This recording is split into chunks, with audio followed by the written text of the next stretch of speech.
This is Segue, a weekly program exploring the lives and work of the people of Southern Illinois University Edwardsville.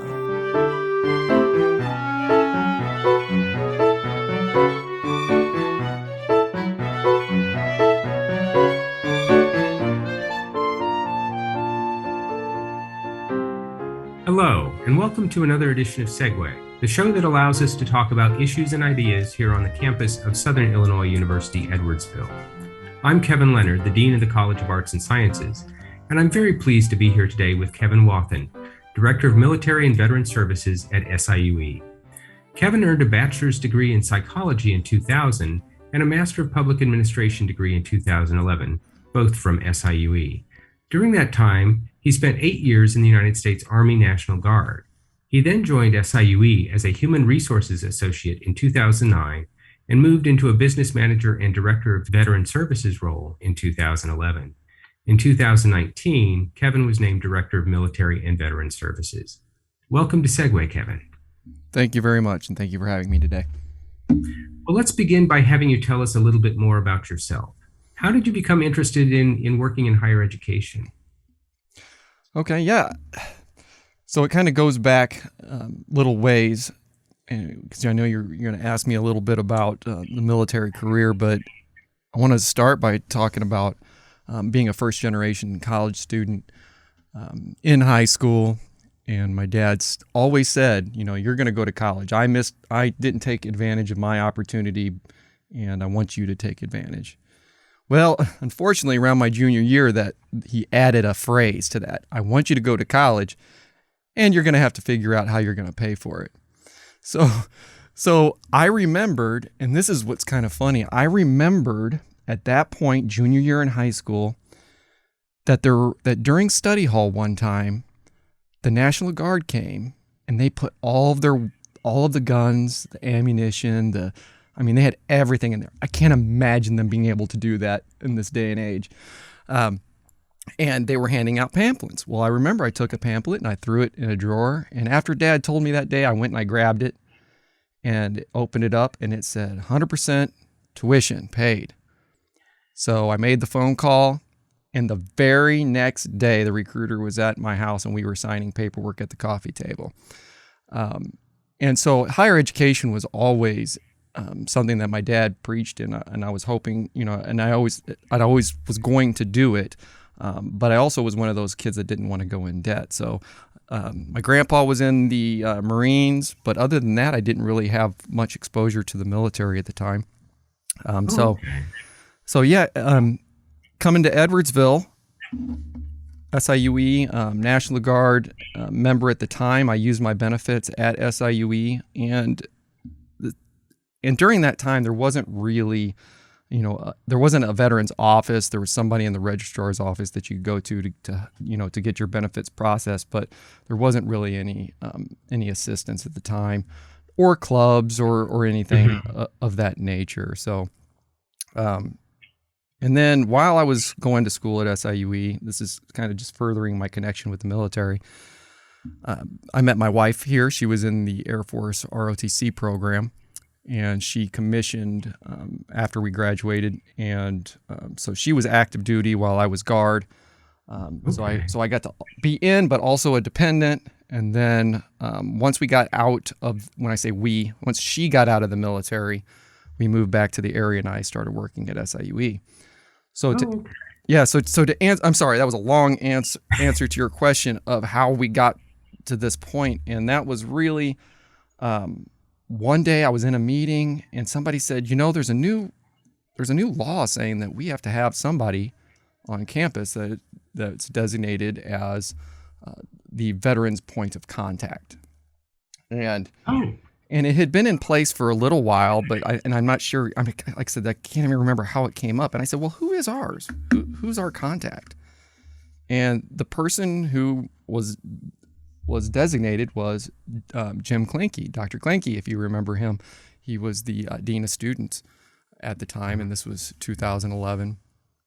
So I said, I doubt he has a lot of time for, developing programming or even being able to see veterans that walk through the door on a daily basis. So what if I could do that? And I walked up to talk to him, and he said, "Here's a folder. I haven't had time to do anything with this. It's yours."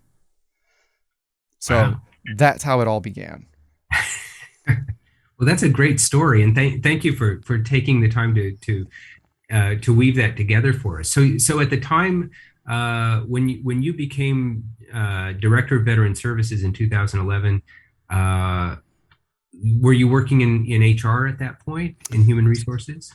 So in 2011, when I took it over, I wasn't even the director yet. So the directorship didn't come along until a couple of years ago. Okay. It was called the coordinator of veteran military and veteran services, and really it was just added to my position description from the other job that I had.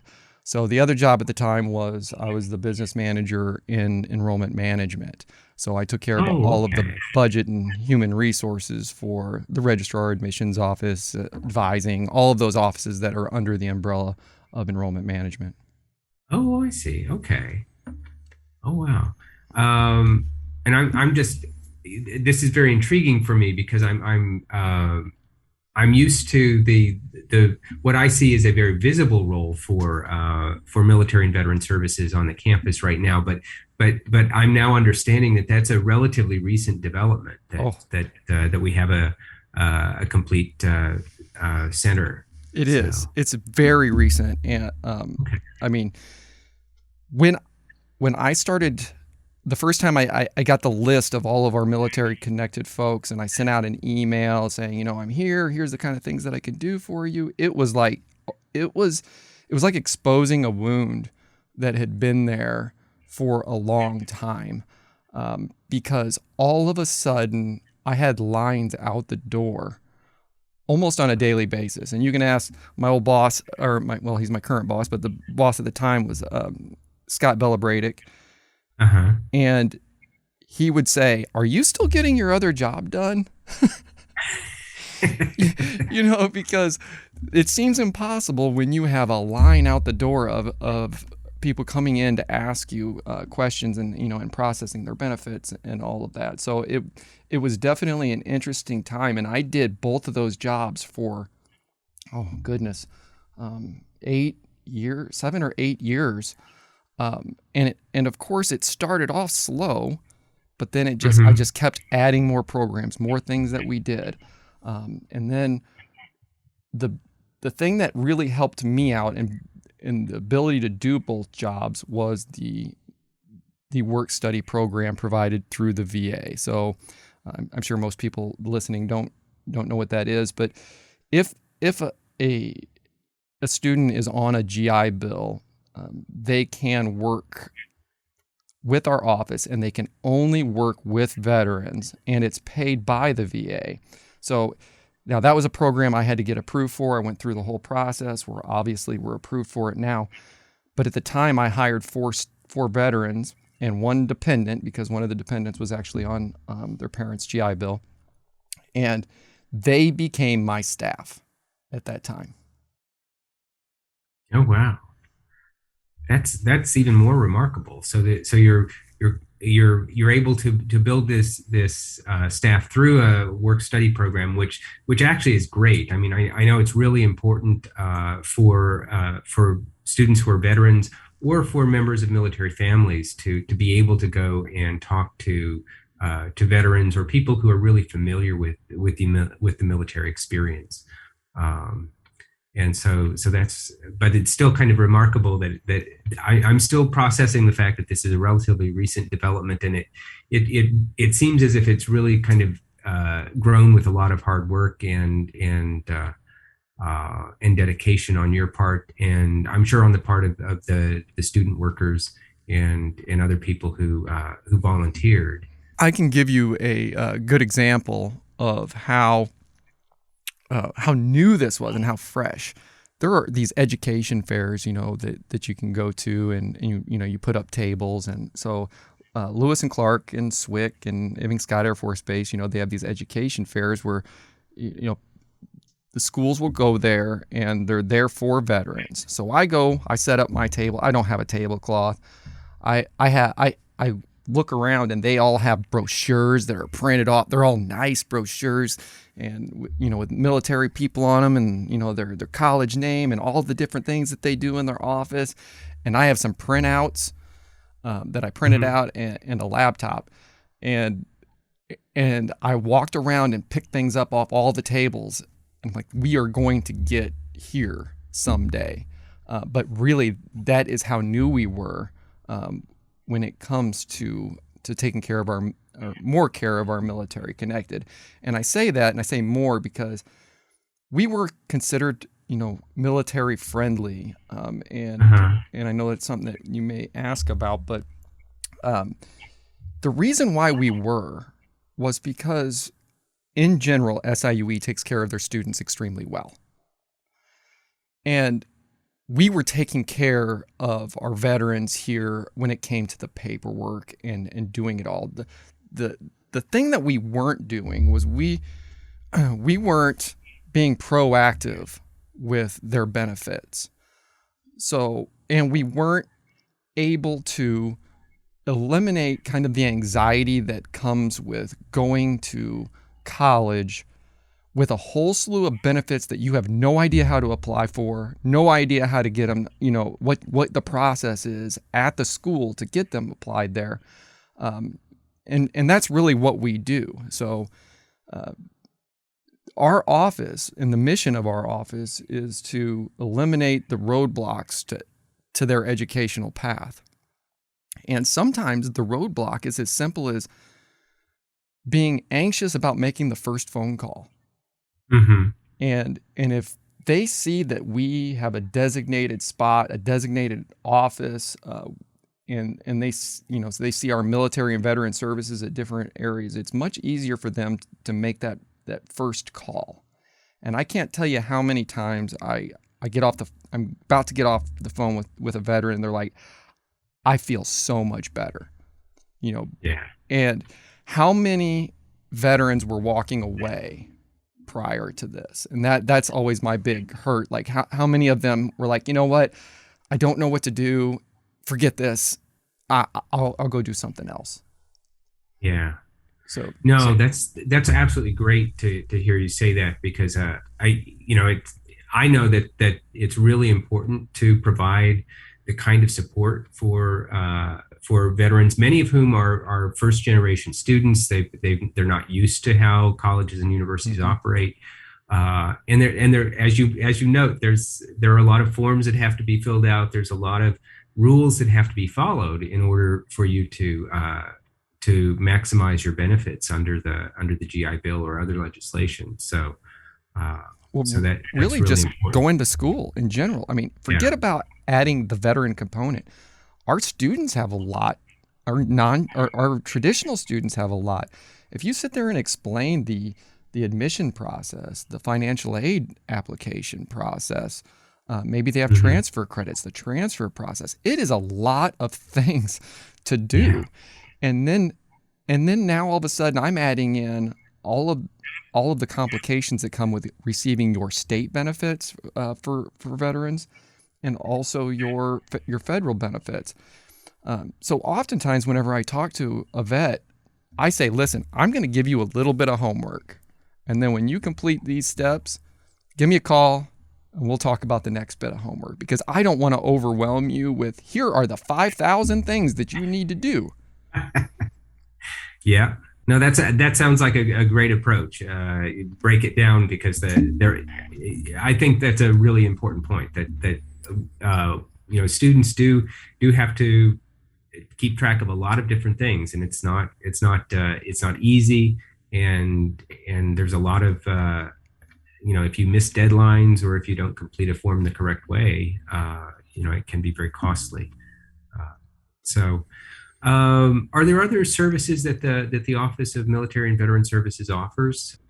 We have an interesting department because we are, I would say, more than 50% enrollment management. So we're an admissions office. Okay. We are basically an admissions office for the military connected.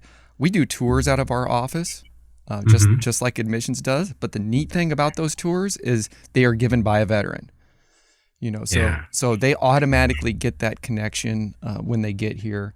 And then while they're getting that tour, that veteran who's giving them tour is also very much engaged in benefit processing through our department. So therefore, they can already talk to them about their benefits and see if they're already connected through the proper channels. It's just a really neat way to to have a start here at the university. And some of the other things that we do have to do with enrollment management are the outreach initiatives. So my best example of this, we do a lot of phone calls and a lot of communication that come out of our office, but this is my favorite one. My favorite one is when a veteran is admitted to SIUE, they get a phone call from a veteran from our office. And that phone call is an introduction. Listen, you may have applied to SIUE and not known that there is an office for you. So here we are. This is what we do. This is how we can help you. And maybe today you don't have a question. Or maybe right now you don't know what that question is that you're going to have in the future. So here's our number. Here's how to get a hold of us. Now, a lot of times on those phone calls, oh, thank God you called me. I didn't know what we were, what I was doing, this or that. Yeah. So the enrollment piece is pretty huge in our office. However, something that makes us unique is we also are very student affairs. I would say we are building our student affairs piece. Before, when I held multiple jobs, I was barely hanging on doing the enrollment piece.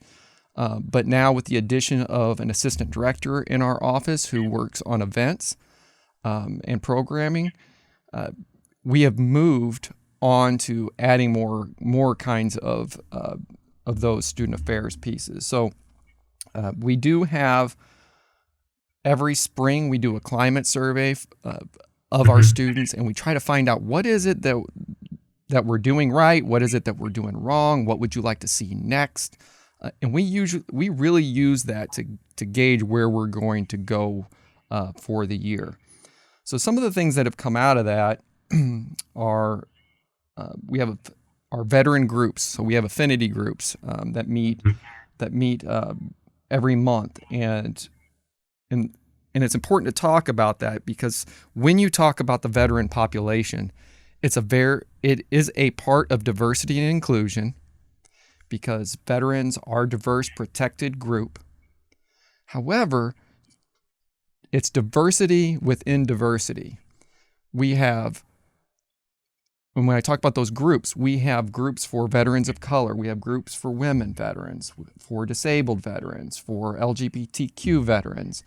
So that's kind of been our diversity and part of our diversity and inclusion piece, along with what we've been doing in the last year with our book club. We have a book club that has really been focusing in the last year on marginalized groups within the military. We did a book on women during Vietnam, which was very fascinating.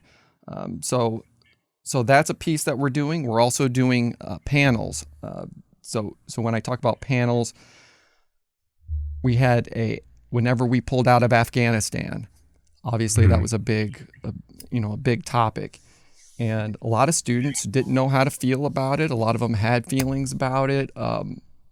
People who weren't in the military, maybe thought one way, but we wanted the campus community to be able to see what our veterans were saying about it. So we put a panel together, and it was outstanding. And obviously, we had some very diverse opinions, and so that was another great thing that we put out there. We've got Veterans Week that we do that has all kinds of different things going on during Veterans Day week. And the one thing I wanted to mention about upcoming events that you may or may not know about, but there is an anniversary coming up. Anniversary next year will be the 75th anniversary of military integration. So yes. So we're going to commemorate the 75th anniversary of Women's Armed Force Integration Act of 1948 and also the Executive Order 9981. So it's going to be a year-long celebration event, and we're going to have we're going to have authors of several different books who are going to be presenting on campus, and many other events that are currently being planned out right now. So that's a kind of event that we do, and that's the student affairs kind of piece. Sure.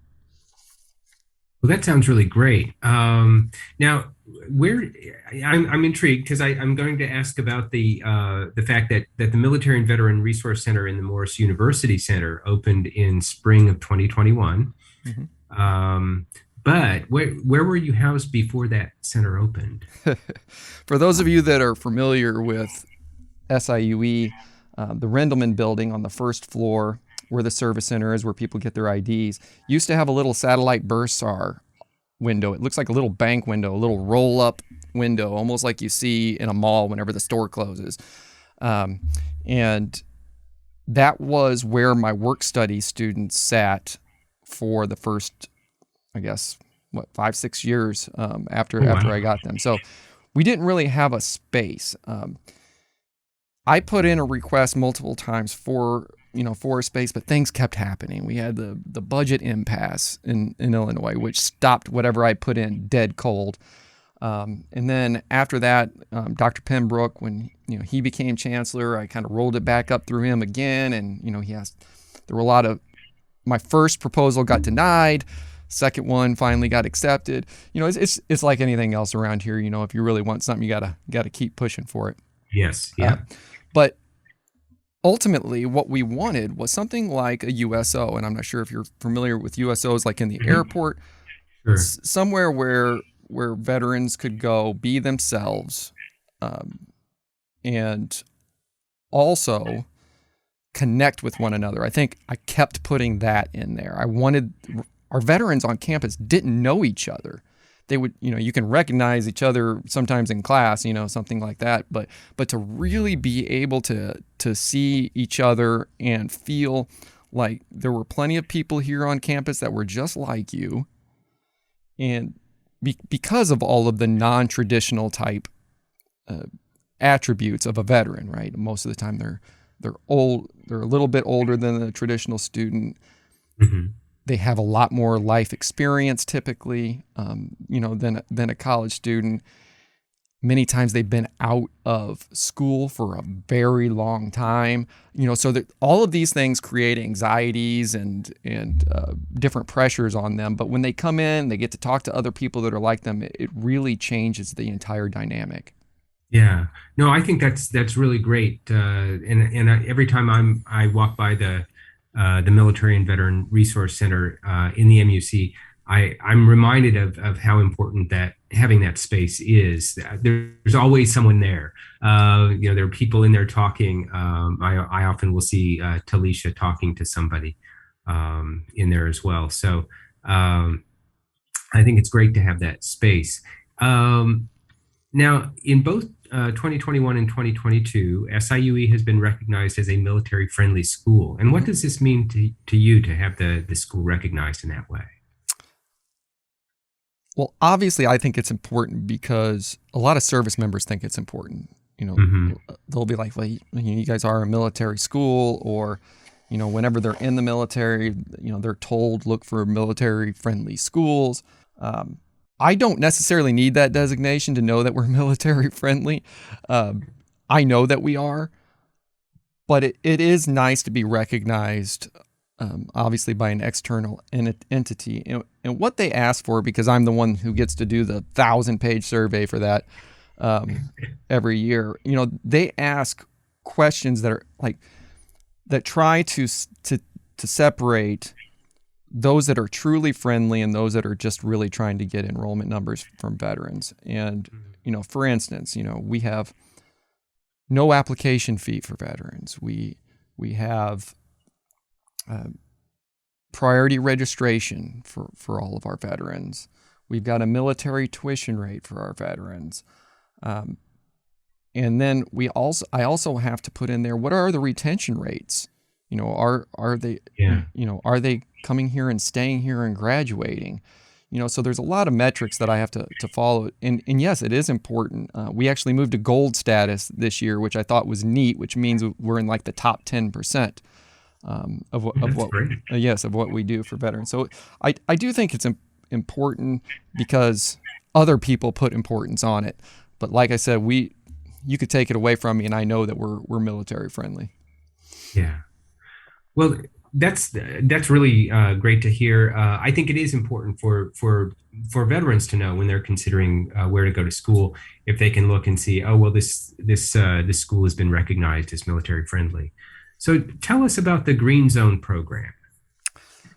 All right. So the Green Zone program came about because we were really looking to do some sort of training for faculty and staff.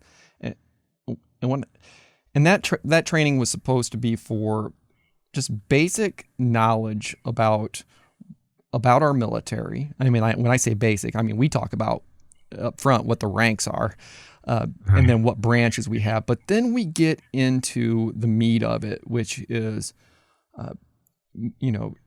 what it's like having a veteran in the classroom, what you can expect, the fact that they're all not PTSD ready to explode, types. But we do also talk about, traumatic brain injury and PTSD and military sexual assault trauma. And then at the end of that training, we have a panel where students actually talk about what it was like getting out of the military, because transitioning out of the military, it's a very anxious thing, and there's books on it. Some people even say it's kind of like getting out of prison. It's one of the things where it's so institutionalized, and then all of a sudden you're given 100% of your freedom back, and you don't know what to do with it. But we talk about what that transition out of the military was like, and then also what it's like to transition into higher education as a service member. And I've noticed from all the evaluations I've read from our Green Zone program that's what the faculty and staff love most. They love hearing from the students. But what we're trying to give them through this Green Zone program is just that little bit of empathy, that some people may get as they understand where other people are coming from. And at the same time, our faculty have a lot of current military that in their classrooms.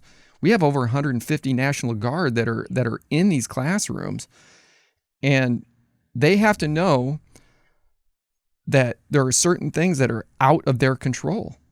For instance, I've had faculty members tell me before, I had no idea that sometimes they don't get their orders until they're getting on the plane.